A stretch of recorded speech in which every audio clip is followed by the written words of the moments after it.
ಮಾದಕ ದ್ರವ್ಯಗಳು ವಿದ್ಯಾರ್ಥಿ ಬದುಕನ್ನು ಕೊಲ್ಲುತ್ತಿದೆ. ಪಾಶ್ಚಾತ್ಯ ಸಂಸ್ಕೃತಿಯ ಗುಲಾಮರಾಗಿ ವಿದ್ಯಾರ್ಥಿಗಳು ನಮ್ಮತನವನ್ನು ಮರೆತು ಬಿಡುತ್ತಿದ್ದಾರೆ.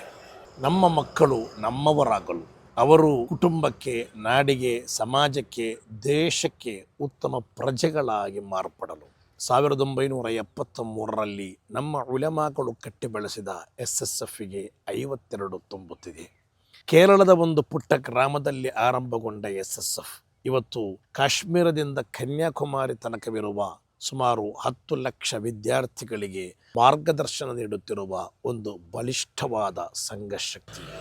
ಇವತ್ತು 52ನೇ ಸಂಭ್ರಮವನ್ನು ಆಚರಣೆ ಮಾಡುವಾಗ ರಾಜ್ಯದಾದ್ಯಂತವಿರುವ 1 ಲಕ್ಷ ಕಾರ್ಯಕರ್ತರಿಂದ ಮಾದಕ ದ್ರವ್ಯಕ್ಕೆ ವಿರುದ್ಧವಾಗಿ ಪ್ರತಿಜ್ಞೆಯನ್ನು ಪಡೆದುಕೊಳ್ಳುತ್ತಾ ನಾವು ಈ ದಿನವನ್ನು ಆಚರಿಸಬೇಕೆಂದಿದ್ದೇವೆ.